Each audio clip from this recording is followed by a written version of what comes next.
औज़ुबिल्लाहिमिनश्शैतानिर्रजीम बिस्मिल्लाहिर्रहमानिर्रहीम। Dear student and scholar, अस्सलाम वालेकुम। आज हम जिस टॉपिक को डिस्कस कर रहे हैं वो रिसर्च गैप है। हमने अपने एक प्रीवियस लेक्चर में भी रिसर्च गैप के मुतालिक पढ़ा और रिसर्च गैप को समझने की हमने कोशिश की। आप प्रीवियस लेक्चर में जाकर भी वहाँ से मुस्तफ़ीद हो सकते हैं। आज हम उससे एक स्टेप आगे की तरफ जाएंगे।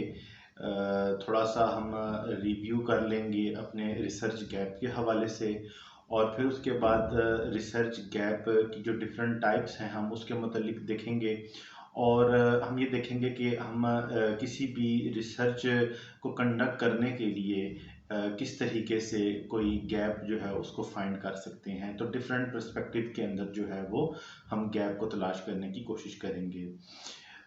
अमूमी तौर पर ये चीज़ देखी गई है कि जो न्यू रिसर्चर्स हैं, जो MS PhD के स्कॉलर्स हैं, उनको अपने एरिया में काम करने के लिए या काम करने के लिए जो टॉपिक की सिलेक्शन होती है उसमें काफ़ी दुश्वारी जो है उसका सामना करना पड़ता है। उसको वो मतलब अंडरस्टैंडिंग उनकी नहीं होती। तो इसी ज़रूरत को मद्देनज़र रखते हुए ये वीडियो जो है उसको रिकॉर्ड किया जा रहा है ताकि न्यू रिसर्चर्स जो हैं उनके लिए आसानी हो सके और वो उन्हीं ही पर्सपेक्टिव के अंदर रहकर जो है वो अपनी गैप जो है उसको तलाश कर सके। अच्छा, सबसे पहले अगर हम बात करते हैं रिसर्च गैप की, तो सबसे एक आसान जो सोर्स है रिसर्च गैप को फाइंड करने का वो ये है कि कोई भी जो सीनियर रिसर्चर है उसका थीसिस अगर आप ले लें MS लेवल का, PhD लेवल का या पोस्ट डॉक लेवल का, तो उसके एंड के ऊपर उनकी तरफ से सजेस्टेड स्टडीज़ के लिए जो है या फ्यूचर स्टडीज़ के लिए भी मतलब उन्होंने कुछ हिंट्स या कुछ आइडियाज़ डिस्कस किए हुए होते हैं। तो बेसिकली वो इसीलिए किए जाते हैं कि एक रिसर्चर जो है वो पार्शली फुलफ़िल कर सकता है किसी भी रिक्वायरमेंट को। तो ऐसे सिचुएशन में अगर कोई चीज़ या कोई पर्सपेक्टिव रिसर्च से रह गया है तो एक नया रिसर्चर जो है वो उस काम को आगे बढ़ा सके। तो रिसर्च गैप का मतलब बेसिकली ये होती है कि किसी भी फील्ड के अंदर कोई प्रॉब्लम मौजूद है और आप उस प्रॉब्लम को आइडेंटिफाई करते हैं और आइडेंटिफाई करके आपने अपना गैप जो था उसको तलाश कर लिया रिसर्च के हवाले से। तो सबसे पहले हम ये देखेंगे कि हमने अपनी प्रीवियस स्टडीज़ देखी। तो प्रीवियस स्टडीज़ में हमारे पास कुछ फाइंडिंग्स जो हैं वो वीकनेस है, वीक मतलब फाइंडिंग्स थी जो पास्ट में रिसर्चेस की गई थी। तो ऐसी सिचुएशन में हम कुछ नए वेरिएबल्स का या कुछ नए स्टैटिस्टिकल टूल्स जो हैं उसका इजाफा करके हम उस स्टडी को नया कर सकते हैं। तो ऐसी सिचुएशन में भी आपकी रिसर्च गैप जो है वो फाइंड हो जाता है। इसके अलावा अगर आपने देखना है एक रिसर्चर है उसके पास किस किस्म की अपॉर्चुनिटीज़ जो हैं वो मौजूद हैं, तो बहुत दफ़ा ऐसे हुआ है कि अपॉर्चुनिटीज़ की कमी की वजह से, टाइम की कमी की वजह से, रिसोर्सेज की जो है वो दस्तयाबी ना होने की वजह से बहुत सारे इश्यूज जो हैं वो आप उनको रिसर्च नहीं कर सकते। तो आप अपनी स्टडी को डीलिमिट कर लेते हैं और उन एस्पेक्ट्स को छोड़ देते हैं। तो ऐसी सिचुएशन के अंदर भी कुछ एरियाज़ जो हैं वो क्या हो जाते हैं, वो आपके रह जाते हैं। तो एक नया रिसर्चर जो है या एक नई रिसर्च जो है वो उस गैप को फिल करने की कोशिश जो है वो कर सकती है। इसके बाद लिटरेचर रिव्यू में भी आप देखते हैं कि पास्ट नॉलेज जो है ना वो क्या है। मसलन जब भी आप चीज़ को रिसर्च करेंगे तो आप ये देखने की कोशिश करेंगे कि क्या चीज़ आप जानते हैं, यानी पास्ट स्टडीज़ जो हैं उन्होंने आपको कहाँ तक इंफॉर्मेशन प्रोवाइड की है और क्या चीज़ उन रिसर्चेस के अंदर जो है वो मौजूद नहीं है, यानी कुछ ऐसे एस्पेक्ट्स या कुछ ऐसे पॉइंट्स जो हैं वो मौजूद नहीं है। तो आप उनको जो है वो देख लेते हैं। यानी कि आप ये कह लें कि लिटरेचर रिव्यू और रिसर्च अपॉर्चुनिटीज़ दो आपके पास ऑप्शंस हैं और उनके दरमियान में आपके पास आ जाती हैं फाइंडिंग्स के अंदर जो वीकनेसेस है। तो आपने पास्ट फाइंडिंग्स के अंदर वीकनेसेस को देखा, अब वो वीकनेसेस की कुछ तो वजूहात होंगी, कुछ या तो लिटरेचर रिव्यू में होंगी या जो है वो आपकी अपॉर्चुनिटीज़ की तरफ जाएंगी कि जो रिसर्चर जो है उसको अपॉर्चुनिटीज़ जो है वो थी नहीं मिली या मिली हैं, जो जैसे भी होगा। तो दो इसके ब्लॉक्स बन जाएंगे। अब लिटरेचर रिव्यू में हमने देखना है कि पास्ट नॉलेज जो है वो क्या है, व्हाट इज़ एग्जिस्टिंग, मौजूद क्या चीज़ है, जानते आप क्या चीज़ हैं। और जो रिसर्च अपॉर्चुनिटीज़ की तरफ हम जब जाएंगे तो वहाँ पर हम देखेंगे एक्सपेक्टेड नॉलेज जो है, यानी व्हाट इज़ रिक्वायर्ड अननोन। तो ये दो आपके पास ऑप्शन आ जाएंगे। तो अब आपने मज़ीद आगे जब देखनी है इसकी weakness of the past findings की जब हम बात करेंगे तो इसमें अब हमने रिसर्च गैप को फाइंड करना है। अच्छा, अब रिसर्च गैप की डिफरेंट टाइप्स हैं या आप ये कह लें उसकी डिफरेंट शक्लें हैं कि आपके पास रिसर्च गैप जो है वो किस किस तरह का हो सकता है। मसलन सबसे पहले आप देखेंगे गैप इन पॉपुलेशन के अंदर गैप हो सकता है, ठीक है। इसके बाद जो एनालिसिस किया गया है तो उस एनालिसिस में भी गैप हो सकता है, यानी हम ये कह सकते हैं कि जो भी हमारे स्टैटिस्टिकल टूल्स लगाए गए थे उनकी तादाद कम थी, तो उनको ज़्यादा जो है वो करने की ज़रूरत है, यानी ज़्यादा इन डेप्थ स्टडी की ज़रूरत थी, ज़्यादा उनके ऊपर टूल्स जो थे उसको अप्लाई करने की थी। मतलब सिंपल मीन मीडियन लगाने से उसमें काम नहीं चल सका, तो आपको इन्फ्रेंशियल स्टैटिस्टिक जो है उसको इस्तेमाल करना चाहिए था। तो ये भी एक गैप जो है वो हो गया। तो अब चूंकि गैप आपके पास स्टैटिस्टिकल जो टूल्स हैं उसकी यूटिलाइजेशन के अंदर है, तो डेफिनेटली फिर उसका एनालिसिस जो होगा उसमें भी गैप प्रोड्यूस हो जाएगा। इसके बाद गैप इन मेथड के अंदर भी गैप हो सकता है। मसलन एक स्टडी है उसको अगर आप एक्सपेरिमेंटल वे में करना चाहें तो वो ज़्यादा इफेक्टिव होगी एज़ कम्पेयर टू सर्वे। इसी तरह अगर आप मिक्स मेथड में रिसर्च करना चाहते हैं तो इस रिसर्च की ज़्यादा अफादियत है, क्योंकि इसमें क्वालिटेटिव रिसर्च और क्वांटिटेटिव रिसर्च दोनों जो है वो इंक्लूड हो जाती हैं। और आपके पास आप ये कह लें कि जो रिसर्च होगी वो ज़्यादा फ्रूटफुल होगी, क्योंकि उसमें क्वालिटेटिव डेटा भी आपके पास होगा और उसकी टेक्निक्स जो डेटा कलेक्शन की है और जो टूल्स जो है डेवलप करने की है, और इसी तरीके से उसके एनालिसिस के लिए जो स्टैटिस्टिकल टेस्ट लगते हैं वो, इसी तरह क्वांटिटेटिव रिसर्च के भी जो है वो टूल्स इस्तेमाल हो जाएंगे, उसका भी डेटा कलेक्ट होगा। तो आप ये कह सकते हैं कि ज़्यादा गहराई के साथ जो है वो रिसर्च होगी। तो इसका मतलब ये हुआ कि मिक्स मेथड रिसर्च जो है वो ज़्यादा, मतलब आप ये कह लें कि इस वक्त इस्तेमाल हो रही है बड़े लेवल्स के ऊपर, यानी पीएचडी और पोस्ट डॉक लेवल के ऊपर। तो इसका मतलब यह है कि गैप इन मेथड्स में भी हो सकता है कि आप एक रिसर्च को कंडक्ट करते हैं क्वालिटेटिव नेचर में, लेकिन नेक्स्ट टाइम पे आप उसी में जो है वो मिक्स मेथड में रिसर्च को लेके चले जाते हैं और साथ अपनी पॉपुलेशन जो है उसको आप बढ़ा लेते हैं। मसलन आपने जो थी रिसर्च प्राइमरी लेवल पे की है, वही रिसर्च जो है आप सेकेंडरी लेवल पे भी कर सकते हैं, वही हायर सेकेंडरी लेवल पे भी कर सकते हैं। तो उनके रिजल्ट्स में किसी न किसी जगह पर डिफरेंस जो है वो आ जाएगा। तो ये पॉपुलेशन में गैप हुआ। जब पॉपुलेशन में गैप आपके पास आ गया तो वो आपके एनालिसिस में भी गैप हो सकता है। इसके बाद उसकी इम्प्लीकेशंस जो है उसके अंदर भी जो है वो गैप हो सकता है। अच्छा, इसके बाद जो है गैप इन थ्योरी।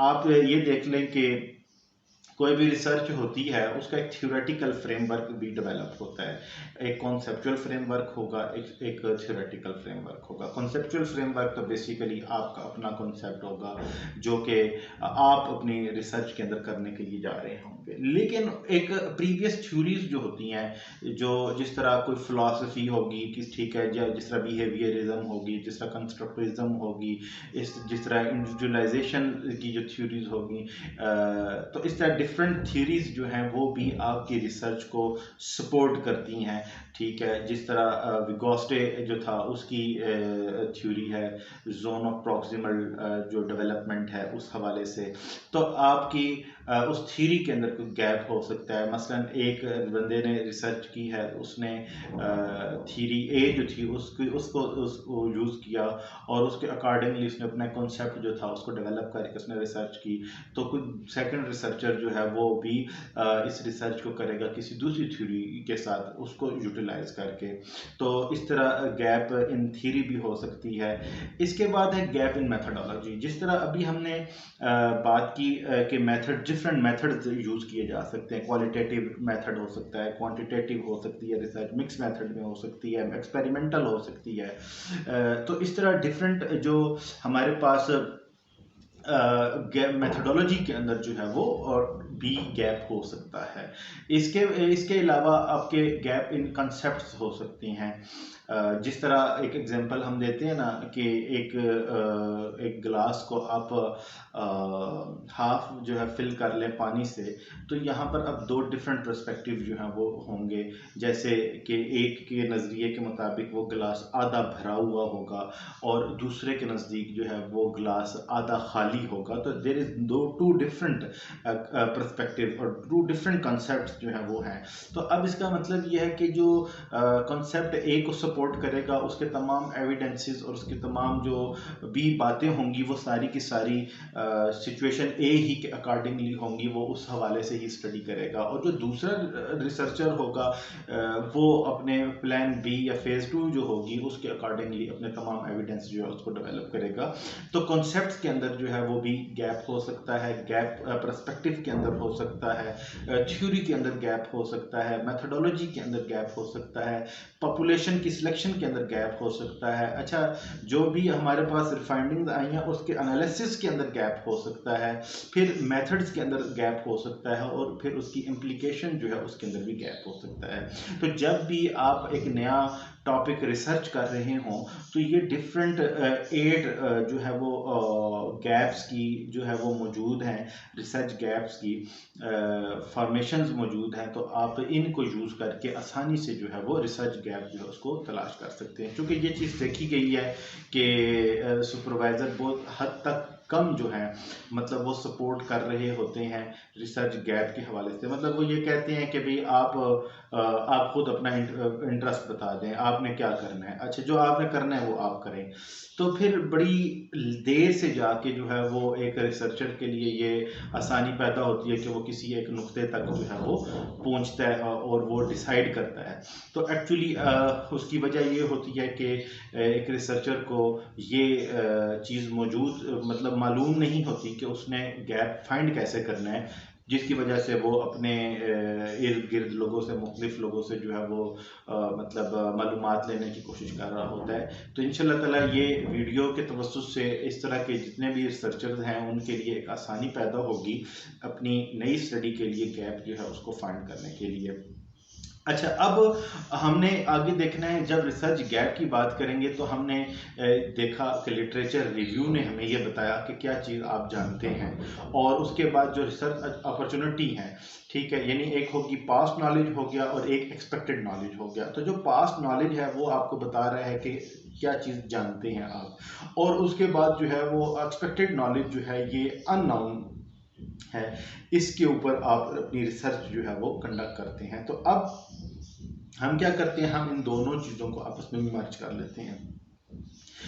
तो ऐसे हमारा फाइंड हो जाता है गैप, ठीक है, कि नॉन और अननोन दोनों वेरिएबल्स को जब हम आप ये कह लें दो सर्कल की फॉर्म में जो है वो कर लें तो आपके पास जो है वो आ जाती है इनकंसिस्टेंसीज आ जाएंगी, यानी आइडियाज़ के अंदर इनकंसिस्टेंसी आ जाएगी, आपको पॉपुलेशन में नज़र आ जाएगी किसी न किसी जगह पर गैर तसलसलियत, उसके एनालिसिस के अंदर आपको गैप नज़र आ जाएगा, पर्सपेक्टिव के अंदर गैप आपको नज़र आ जाएगा, कॉन्सेप्ट्स के अंदर गैप नज़र आएगा, उसकी यूज़ होने वाली जो थ्योरेटिकल फ्रेमवर्क है उसमें गैप आपको मिलेगा, किसी न किसी जगह पर आपको उसकी मेथडोलॉजीज के अंदर जो है वो गैप मिल जाएगा, उसकी इम्प्लीकेशन के मतलब जो है वो पता लगेगा, प्रॉब्लम नजर आएंगे। तो इसका मतलब जो हुआ कि यहाँ पर कन्फ्लिक्ट्स होंगी, ठीक है।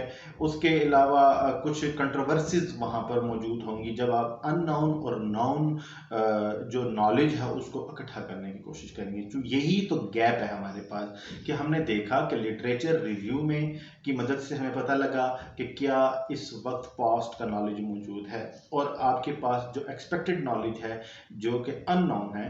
तो इधर से हमें पता लगेगा कि क्या आप करना चाह रहे हैं, यानी कि क्या पास्ट में हो चुका है और क्या हो रहा है, यानी क्या होगा। तो इन दोनों को जब हम मर्ज करते हैं तो हमें इनकंसिस्टेंसीज मिलती हैं।